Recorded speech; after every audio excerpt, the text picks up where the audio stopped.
We're going to talk about pricing your work. I want you guys to take all of this with a grain of salt, but I also want you to write down these pricing methods because it will help you in order to get a little bit more confident with your pricing. Pricing really at the end of the day is up to you, but you do want to know the typical structures to get ready, and you'll see as we go through a lot of this. Clea is going to be talking about stuff because I do formulas. She does formulas. I do not do so much as formulas. So one thing that I want you to keep in mind is that your pricing formula will evolve. I like these because they ground me in reality, I'll say.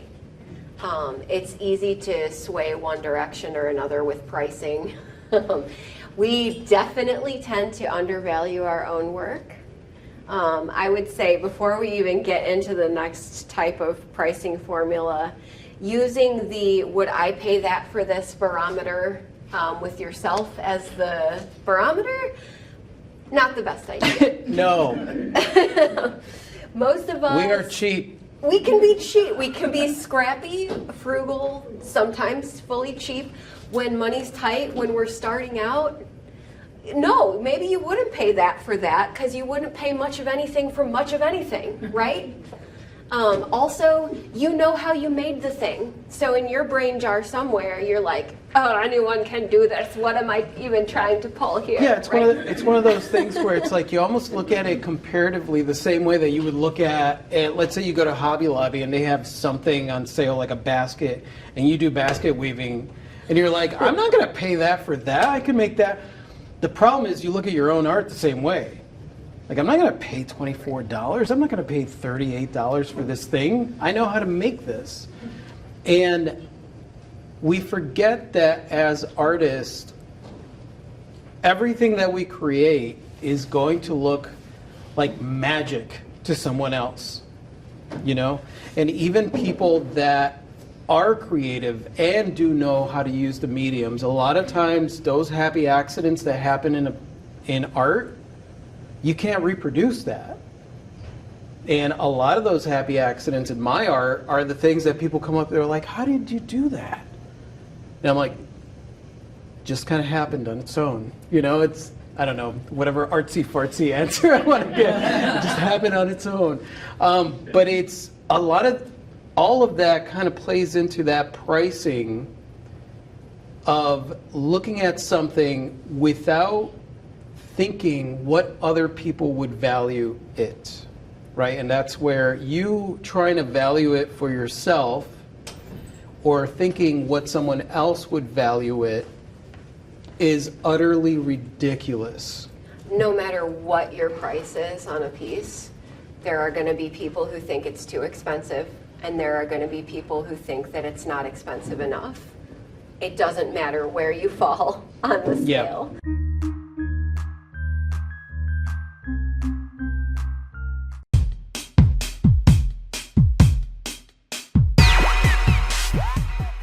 When I first got started at the flea market, the only thing I understood was the square inch method. I don't know if any of you guys have heard that as far as like canvases or paintings, you know, things like that.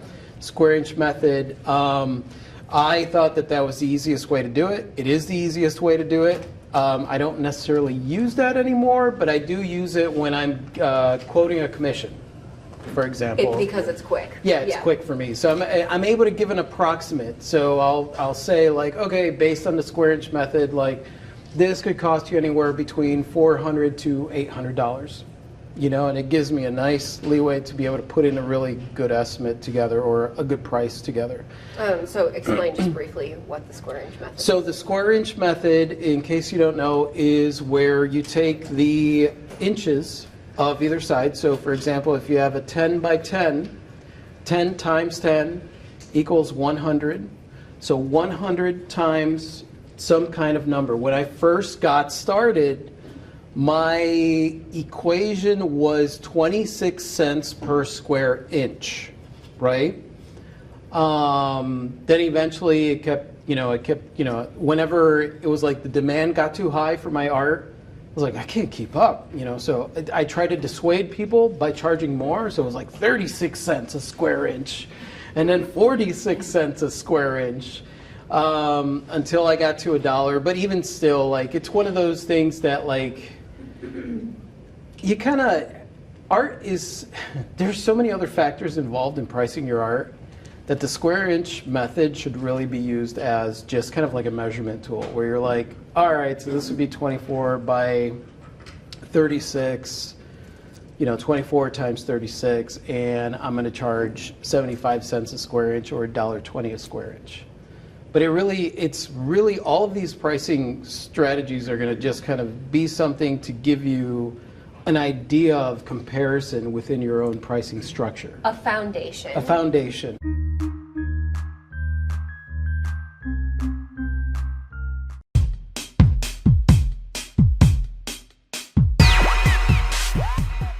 We can go over keystone pricing. Yep.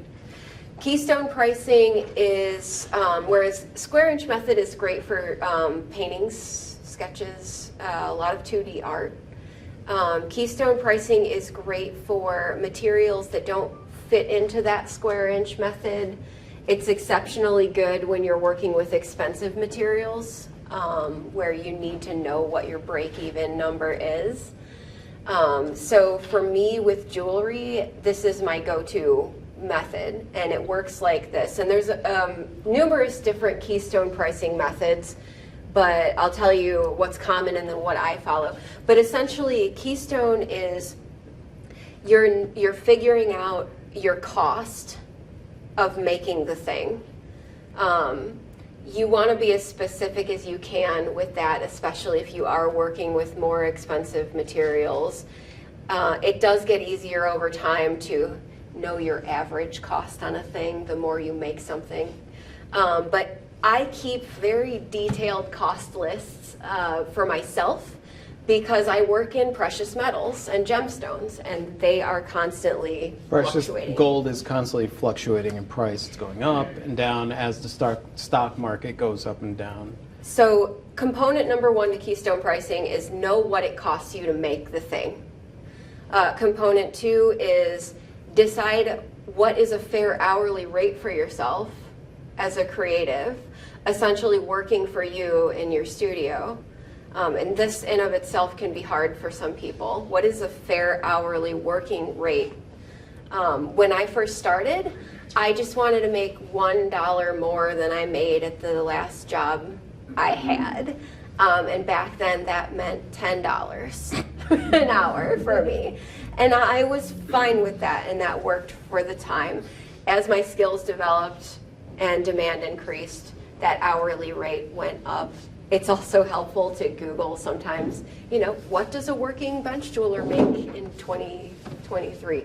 What does a wood burner make, on average? If you're needing help kind of getting to a place with that. The reason that's important, I had a friend who did very, very detailed beaded jewelry work.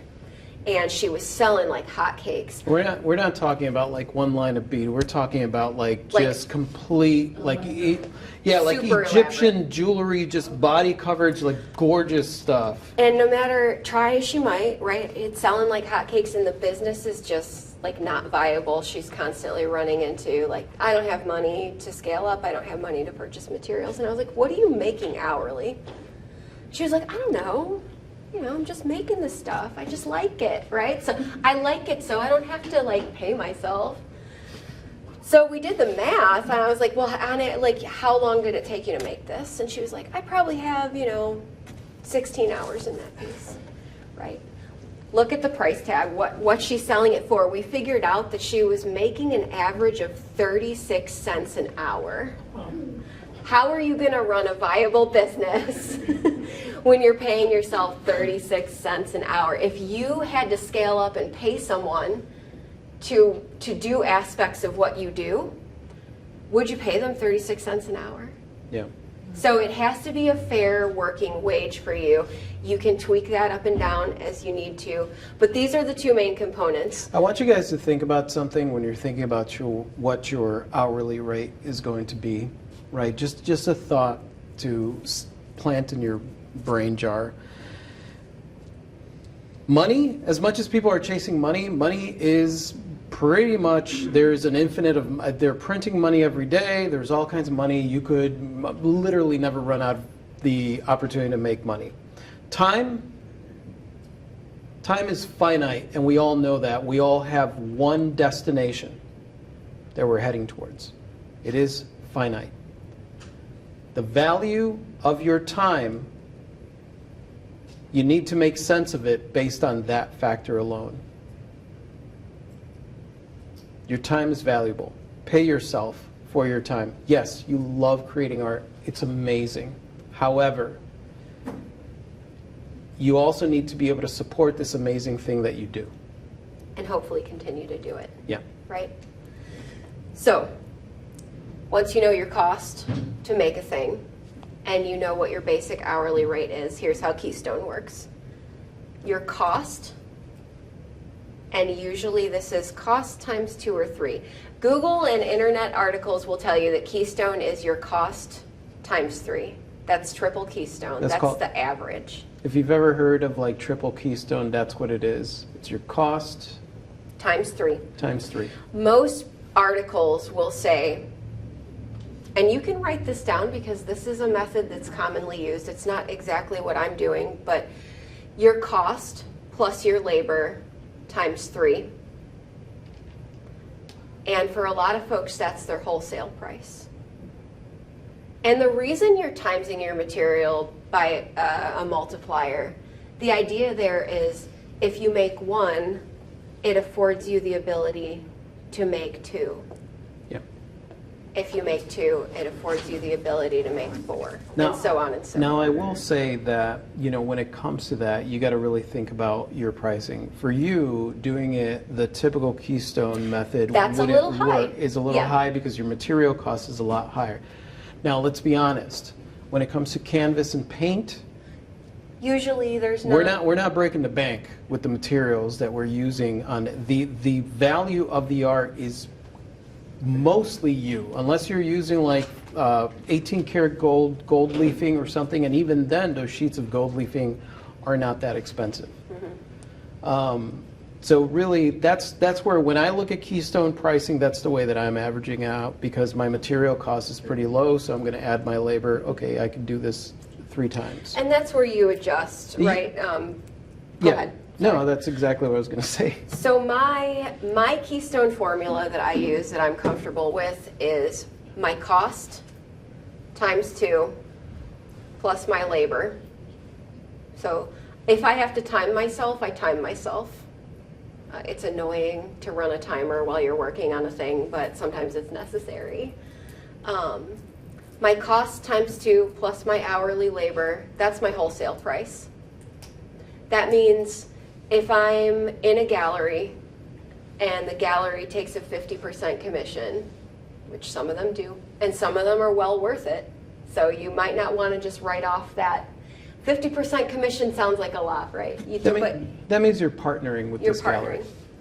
That means you sell an item that's $400, the gallery gets $200, you get $200, $200 is your wholesale price. And the good galleries are the ones that are working for that. You know, they're basically partnering with you versus galleries, you know, no two galleries are created equal. There are all kinds of different galleries. So really when it comes down to that, you want to really look at what your relationship is with them.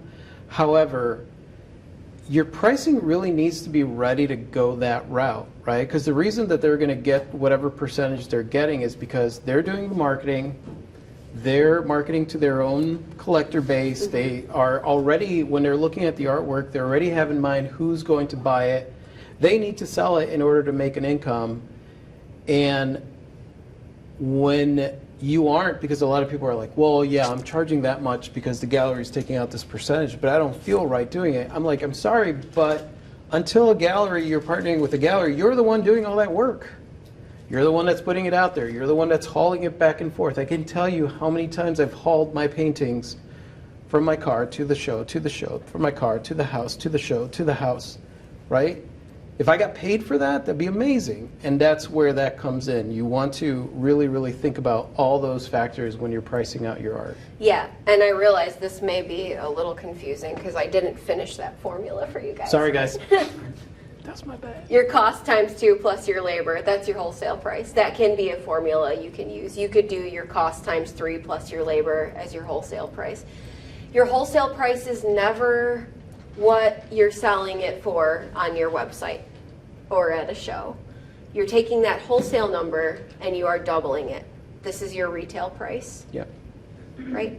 So if your cost is 100, then your wholesale price is 200, then your retail price is 400, to just do a quick example. And a question that we get asked a lot of the time is, well, if I'm not selling through a gallery and I'm not paying out that 50% commission, then isn't it morally questionable to be at full retail at Nope. a show No. or on your website? And the answer is no, because are you taking the pictures for the website? Are you writing the listing content? Are you doing the work to arrive at the price? Are you taking it out to show all the things that he just listed? You're basically doing the work of your own gallery representation in that case, and you should be compensated Yeah. in some way, shape, or form for it. Not only that, but if you're not prepared for that, then when it comes time to, let's say, partnering with a gallery or some kind of local business or somebody like that, then you're going to have to restructure your entire pricing structure to begin with, and then it's a very quick jump. You want to be ready in that place where you know exactly what your wholesale price is going to be And your retail. and your retail price. So does that make sense to everyone? Okay. That's my starting point. This is the exciting stuff. Sometimes, especially when I'm working in gold, I run this formula through and I'm like, I'm about to throw up in my mouth. I can't conceivably put this price tag on this item. I don't know what human in the world would be able to afford that or buy it. And the truth is that there are humans in the world that would be perfectly capable of buying your art at whatever price, and if they connect with it, won't bat an eyelash. But a big component of this pricing game is that you are comfortable with your prices. Yep. And we're going to talk a lot about that. So with the Keystone method, if I'm like, I cannot wrap my mind around this price, I'll nudge it down. I'll put it on sale. Or if I'm like, no, you know what, actually this one is really special and I don't mind if I hang on to it for a long while, I'll nudge it up. But that serves as a foundation mathematically.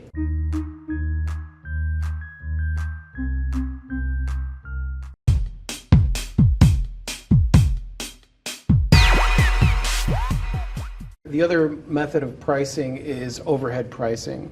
And that's where you're calculating, like, do you have a studio at home? Do you have a separate studio that you pay for, right?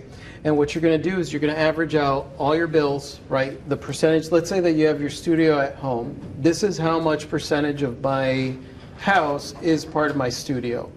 I'm going to take that, all my electric that I spend, all the gas, that space, heating it, cooling it, for the year, I'm going to take that amount down and I'm going to break it down into an hourly rate, right?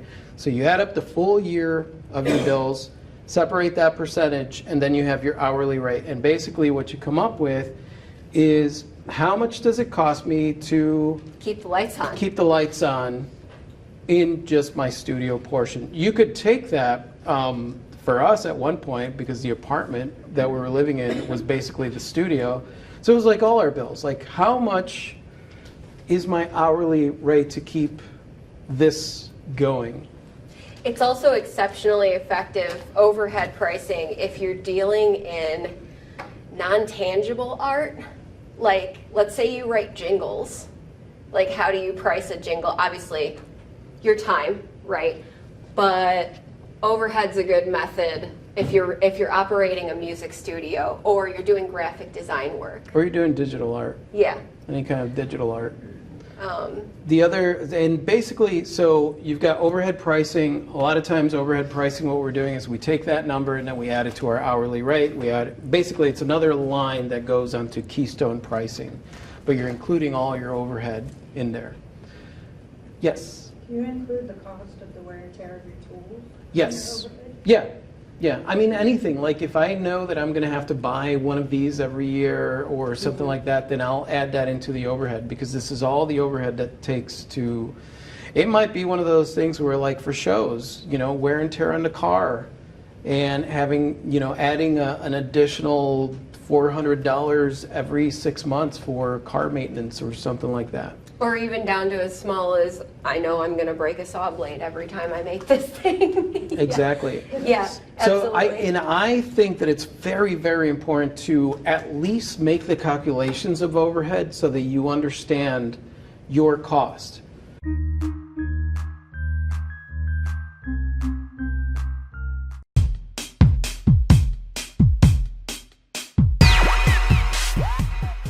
One of the biggest issues, and the reason that I wanted to talk about pricing today is one of the biggest issues that I run into with artists is that I'll ask them, I'm like, okay, well, on average, how much do you need to make every month to pay your bills? And they'll be like, and I'm like, what? How do you not know that? If you don't know that, you don't know on average what it is that you need to do. Clea and I have everything fits into that pricing schedule because we look at we don't make even income. We're not making the same amount of money every week. There could be a month that's completely dry, 2 months that are dry. So in essence, it's like you have to have a running tally of like how much do we individually need to bring in to be able to pay our bills and buy food at the end of the month. The beauty is that when you do the calculations per week, like let's say that you do four weeks, right? 4 weeks in a month. Right? It doesn't add up that way. At the end of the month, you get an extra calculation. So I actually have this trick schedule on there where all the money that we put in there at the end of the year, we always have an extra month. And that's how we've been able to save money over the years and always build up a buffer just automatically. Mm-hmm. That's beyond the scope of pricing your art, but this is all stuff that you want to think about when you're pricing your art. You want to think about your overhead. You want to think about your cost of living. You want to make sure that your pricing isn't this insecure thing that you're like, I'm going to price it this much because I think who gives a shit what anybody else thinks when it comes to your pricing? They're not the ones paying your bills. Essentially what matters is that it's fair to you, and all of these calculations are involved that it's fair to you and yes, fair to the other person in the sense that you're not trying to scam them. And all of that takes place within you. You want to make sure that you don't feel like you're being taken advantage of, and you want to make sure that you don't feel like you've just taken advantage of someone else. Yeah. And just to quickly point out, factor for burnout. It's very easy to get burnout. Absolutely. You can have these very elaborate plans. Oh, I'll make all this money because I'll do this and this and this. You set your prices a little too low. You can't do it. Now all of a sudden you're on the edge. Yeah. Nice. And you have to, and that's Yeah. why you have to be fair to yourself. We're not out there to martyr ourselves as artists No. and be like, everything I do is for the good of humankind. And in the meantime, like you're not taking care of yourself. It's not sustainable. You got to be fair to yourself. The other reason I like this foundation and math-based pricing is that when you have to look someone in the eye and tell them what your art costs, you're going to make micro expressions. And if you're about to tell them a price that you are really uncomfortable with because you just plucked it out of the air, that's going to show. Yep. In your face, they're going to hear it in your voice. You're not going to be able to look at someone and say, that's $850, and stand confidently. Your failure to sell art that someone loves has to do with your under Your what's going on self-doubting. inside. Yeah.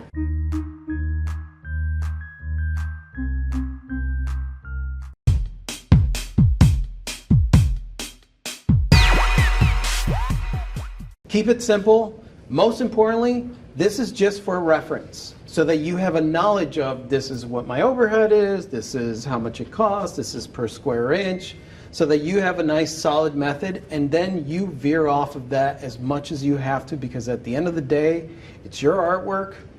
You get to choose what it's going to be priced at, really. And you just want to make sure that you feel good and that it feels good, but at least you know this is how much this is costing me in time and in material, right? So you can make an educated decision on that.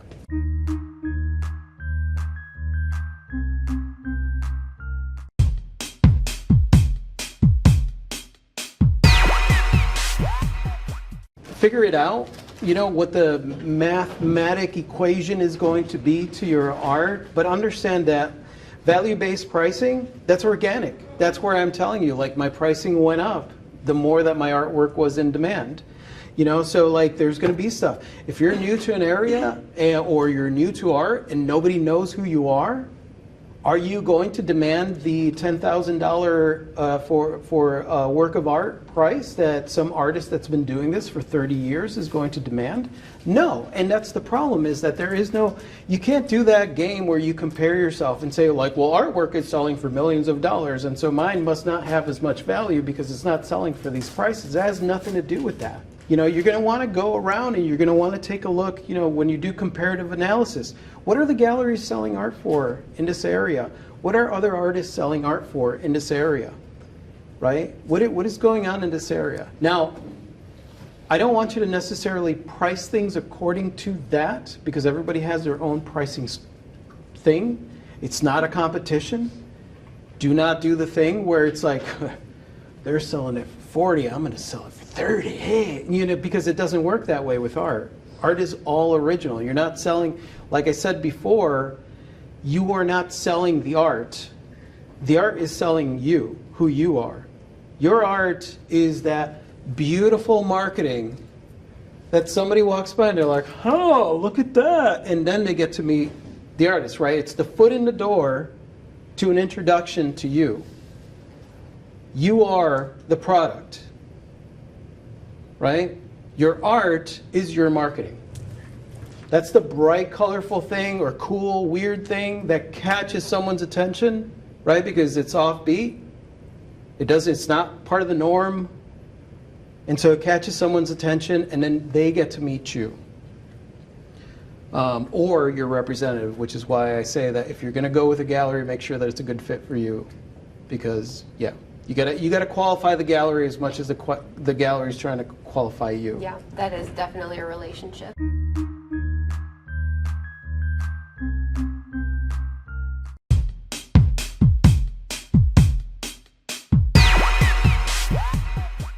What about taking into consideration where you are showing, the economic factor of a town or city? I'm glad you asked that. I What- did not. you're right. Person on the internet, I'm glad you asked that. I like how you said that. I'm glad that you asked that. Impulse section, right? I want you to think about this, right? And this is important. When you're doing a show, because a lot of people will look at the area and be like, everyone in this area can't afford this, so this is, you know, they can't afford art, so we got to stay really cheap. And that's part of those myths that I was telling you about that artists do, right? Nobody in this area buys any artwork unless it's got horses and ranches on it. Like, it's like, that's complete and utter crap. That's not true. Nobody buys art in this area unless it's sea oats and this. Nobody buys art in this area unless it's this. Nobody even affords art. None of that stuff is true. When we had our gallery show here, right? I cannot tell you how many people came up to us before the gallery show and said, no one in this area buys art. They can't afford it. This is a very poor area. It's just not a thing, you know. It's not gonna, don't get your hopes up. I mean, I'm talking about, you know, like everyone. So we were like, well, cool, because we go into everything expecting to sell zero, so that works for us. But we found that not to be the case at all. No, we sold a lot of art, you guys. We sold a lot of art. But- and it was great because we weren't expecting anything. And that's the thing. It's like when you go into an area, you decide to make your own economy. However, you do have to make sure that you are not just creating art for the wealthy people or for whatever. You price work across the board. And that's getting to that question that we had earlier. So I have a calculation that I figure out when it comes to what I have in my booth or at my art show, right? This is the minimum amount that I'm going to have. So let's say that we have our bill split and I need to make $400 a week. That's how much I need in order to contribute to my part of the bills. We have a show that weekend, so I'm gonna take that $400 and I'm gonna say, okay, artwork at this size, this whatever, and on average, that's $400. I wanna have 2 of those in my booth, right? That's $800 right there. Okay, art that's about $50 or art that's $100. I'm going to want to have 4 of them in my booth, at least 4 to 8 of them at $100, $50. I want to have twice that amount. $10, $20, all the way down to $10, just the impulse buy, where somebody comes in and there's a beautiful little postcard that they could get for $5, right? Because, and the mentality there isn't like, if I do this, I'm going to sell stuff, right? That's not the mentality. The mentality is you want to give anyone that even remotely has some kind of connection with your art the opportunity to walk home with something. Something. Right? A lot of these artists that we would see as we would patron the bigger, more expensive shows, they were rolling out to these shows and they had nothing under $2,000. And then we would walk in and they would be interested in us. Hello, welcome to my booth. And we'd be like, hello. And they'd be like, yeah, we're artists in the area. And then cold shoulder time. These were the same artists that you'd see at these festivals, and they would be sitting at the end of at the back of their booth like this, because they were miserable because they weren't selling anything. And sure, it might only take selling 1 piece to cover you if you're rolling out with only $2,000 and up pieces, but that alienates a lot of people that might connect with your artwork, and it drastically reduces your chances of selling and connecting with people. And that goes hand in hand with the whole wallets with legs things. Like, how are you looking at people? Are you looking at people just as like this, whatever? What can you give? I think that that's one of the issues when it comes to like the whole hustle mentality and like out there stuff. Like, what are you able to give? You want to make sure that you get paid for your time and your effort and stuff, but what are you giving? You know, in your packets, you've got a poster, a print, a little card, a sticker, right? We don't sell these. These get given away to people. We spend money on the stuff that we're giving away. It's not a marketing scam. It's just nice when you open something. It's just really nice. And it's based on the fact that, whoa, we bought something from somewhere, and then you experience that connection, even though, like, on the server, you look at it as like, I just got a sticker. Like, they just threw a sticker in it. But it feels good to have that extra connection. Even in jewelry where costs are high, I have pieces that you can get starting at $20. Yeah. Or I can make you a $20,000 piece of jewelry. Yep. And I think as an artist, it's getting comfortable with that too. On the $20 end, I'm not sacrificing quality and I'm not making myself a martyr. I have figured out a way to make a piece of jewelry quickly and bulk order the materials I need to keep the cost down so that I can keep that grouping active on our site, right? So that I can have jewelry pieces at that price point, and this one, and this one, and this one. And a lot of it is that, I think, too. Maybe you can't make it for that price right now because you're like still learning the process. There's a lot of stuff I do that it takes me 8 hours to do, but I know the next time I do it, it's going to take me 4 hours, and the next time I do it, it's going to take me 2. Yeah, because everything you do it the first time is going to take you 8 hours. I'm thinking out ahead too, right? I'm not pricing this based on the 8 hours that I spent making it or the 24 hours that I spent agonizing over how I was going to make it.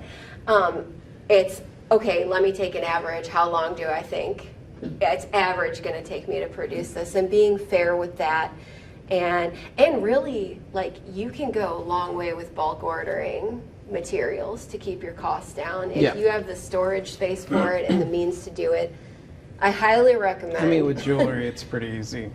Yeah, I don't know. Like that big. So. What does $1,200 of gold look like? Yeah.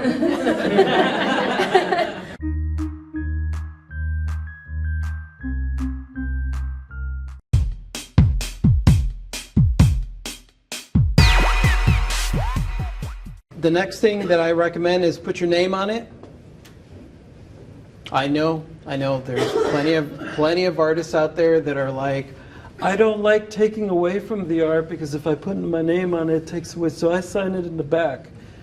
Great. Wonderful. However, put your damn name on it. Okay? It's your art. You should put your name on everything. Your name is your label, is your brand.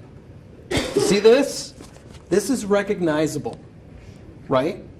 People come in, they see my art hanging somewhere and they're like, people argue, I have 5 Rafis on my wall. I'm like, that's so cool. I never thought anybody would be like, my art is, I have Rafis, you know? But it's, you want to make sure that your name becomes recognizable.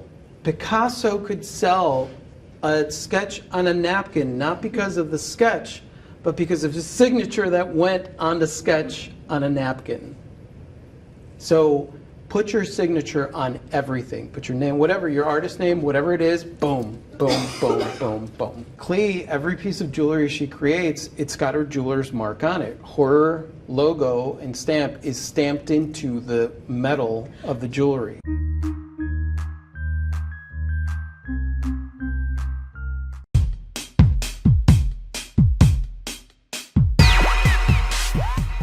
Storytelling and descriptions, you know, that personal value, that's kind of like the thing, right? It's adding that extra touch. One thing to remember when it comes to any of that is that your story as an artist, your story behind the artwork, your story as resilience, you are this force to be reckoned with that fully understands that you're going to get rejected. You're going to get people that like don't understand what you're doing. You're going to get people that are...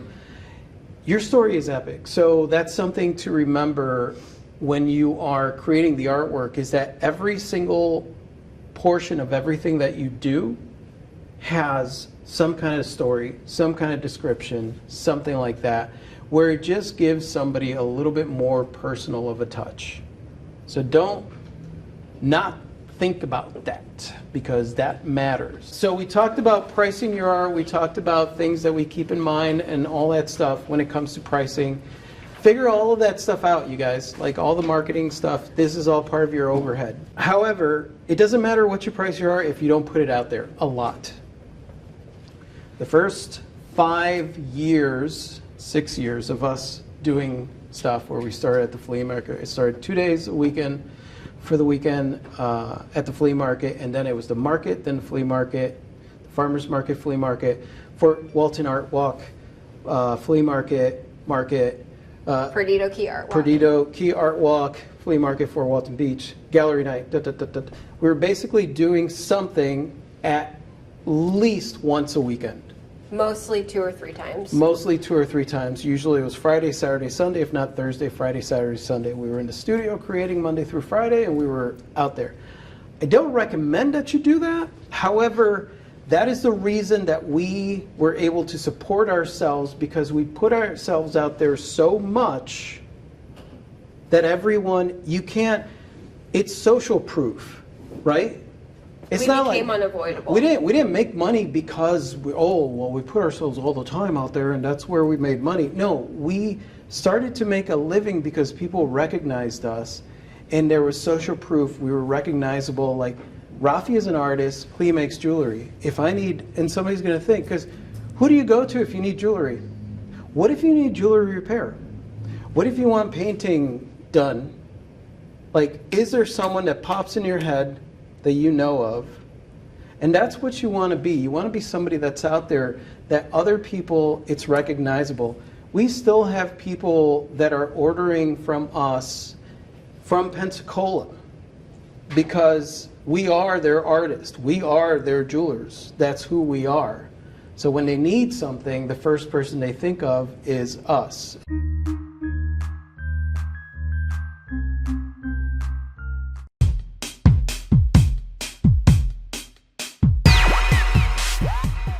What can I make, right? So earring cards have a huge markup because they're for jewelers. So I buy card stock in bulk. Everything for artists is marked up so stupidly that you might as well figure out ways to do it yourself. If you have a local printer, then great, but gotprint.com, I bulk order everything. Our business cards, we get 1,000 business cards, shiny, double-sided, for $36. Plus we cut them in half. Plus we cut them in half, so we end up with 2,000 business cards for $36. Yes, because believe it or not, when you have a tiny little thing like this, people are actually much more careful with it in where they place it. When you have a typical sized business card, like a normal size, people tend to do what they do with every other business card, which is like, yeah, shove it in their pocket, then it gets washed or thrown away. It was a cost-saving measure for us. We really were. We were trying to get 2 business cards out of one. and Innovation comes from necessity. It's been We were working. broke. We couldn't afford business cards, so we were like how can we do this? But they stuck because they work.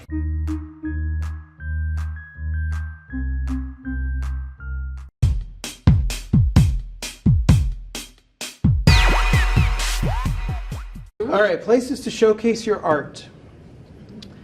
Art galleries, art fairs and exhibitions, online art markets, right? Just basically like Etsy and all that stuff. Those are marketplaces. Your personal website, which is the thing that we would recommend. Own your own land online.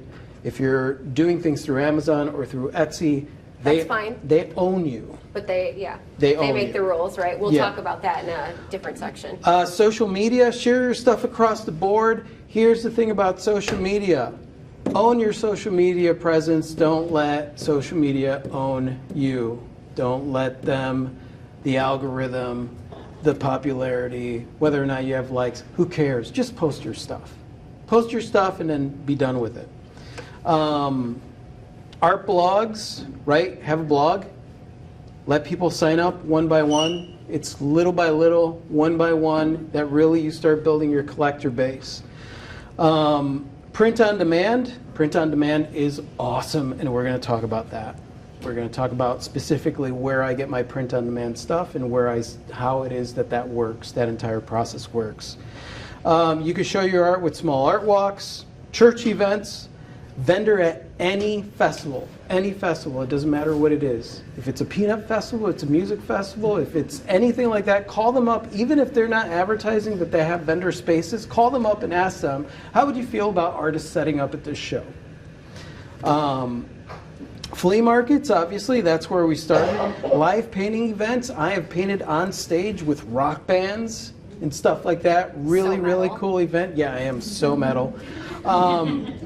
Any kind of live painting event, if there's something going on downtown and you just want to, that's a great way to advertise, to be standing there painting and people are going to come up and like talk to you while you're doing it. And for you, really, it's just about showing up with stuff and just doing what you'd typically be doing just in public. By the way, if you do pet portraits or anything like that, go to a dog park. Sit Go where there. your people are. Go where your people are. If you do vineyards, go to a wine tasting and just set up and start doing. You will not get in trouble. A lot of people are like, I don't want to get in trouble legally. You will not get in trouble legally. You could get in trouble if you spontaneously set up a booth and are like selling artwork, but you cannot get in trouble for painting as long as you're not obstructing traffic in any kind of way. So just do it. You know, that's when I say rogue, like that's what I mean. It's like just go out there and do things, and then it's better to, ask for forgiveness than it is to not do it. But many towns will let you pay $20 or $30. Just have a little. Well, that's for busking. That's for busking, and that's a different thing. If Your you're just peddler's license. if you want to do your peddler's license Yeah. and you want to sell stuff, Yeah. that gets a little bit more tricky. But as far as like showing the world that this is who you are and this is what you do, it's no big deal to go set up just about anywhere and paint. Any business too or coffee shop, you could be like, hey, I'm going to be painting out in front of your space today, and they'll be like, go ahead, it's going to bring more people in. Art studio tours, open houses, art co-ops, right? Getting together with other artists and putting together all those artists that you know of, like Damien Hirst and all these like, you know, big name, like wealthiest artists in the world stuff. Started by like, you know, setting up in empty warehouses with their other artist friends with their dinky art and inviting people out. And that was the thing. It was like, you got to take your art career into your own hands and decide, well, if nobody's going to allow me to do this, how can I do this? Open house, open studio, setting up with other artists.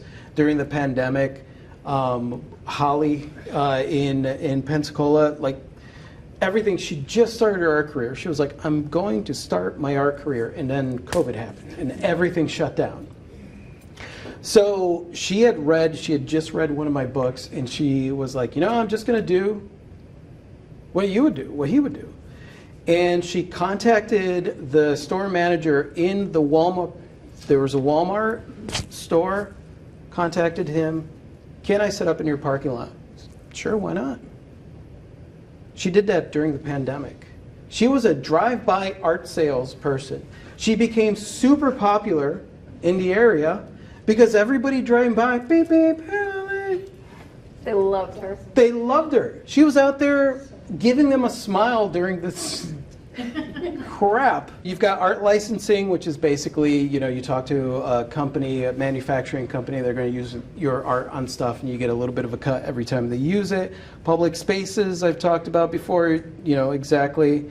You could go out and do some plein air painting. Online art portfolios, which is basically like a website or any place where you could show your art. That's how I'm saying basically a lot because I'm in a hurry. Oh, no. Art portfolios, you could use Instagram in that way, shape, or form. Think of those social media things as a way to showcase and document your journey as an artist instead of, look at me, you know, kind of thing. Front yard at events, yard and art sale, art associations, contact the local art associations, art community groups, anything like that, and see what's going on. Coffee shops are awesome when it comes to artists. Farmers markets, art workshops and classes, art publications, any kind of local publications that are going on. I don't really recommend a lot of art magazines. Those are kind of like those back in the day where it's like, you could have your poetry in this book for only $5.99, you know, like that kind of thing. You might want to stay away from that. Art collaborations with other artists, virtual galleries, basically is just doing a live stream, showing off some art. Art installations, any local business really. Having one of the things that a lot of artists don't do, but successful ones do, is communicate with local business owners and see if you could do some kind of collaboration event, whether at their business or something with other business owners, right? Business owners are always looking for a way to get people to go into their stores. Any kind of, or associations, Chamber of Commerce, contact them, see what kind of cool collaborations you could come up, even unlikely ones, you know? It could be some weird, there was a place that did solar panels in Pensacola, and they were like, we'd like to do a show where you paint the backs of the solar panels. I was like, all right, cool, let's do it. You know, and it's great because it's just additional marketing and you're building a relationship with one of the community things, leaders, whatever. You know what I mean.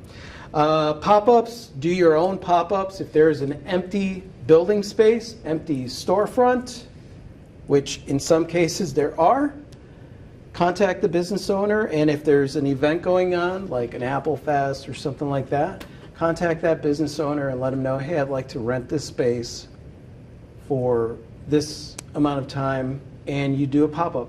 It's a temporary business inside this location. And basically that goes hand in hand with doing your own event.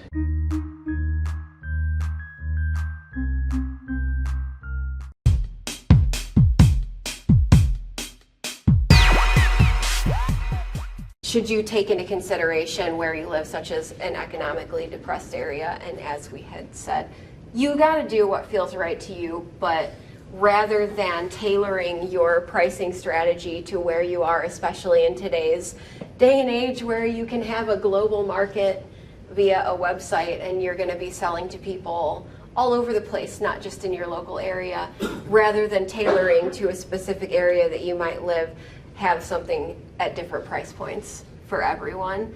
And the other question that goes hand in hand with that is, should my artwork be priced differently depending on the venue that I'm showing it at? Meaning, should the artwork cost more at the gallery that I'm at than if you come see me at a farmer's market? And again, do what you will, but our answer is no. No. You want your prices to be consistent across the board. Your price You should don't be wanna your price. Undercutting the gallery. Put it on sale if you have to for a show or a special event, but don't change your price simply because the venue is different. Be consistent on that It just end. gets complicated because then if you have a website, then you have a price at this price here and this price there, and then you start losing authenticity. Just be real, price it at one price, and keep it at that price. You know, that's my advice when it comes to that. That's it. That's it. Thank you, guys. Okay, so short break. We'll reconvene in a few. Thank you, guys.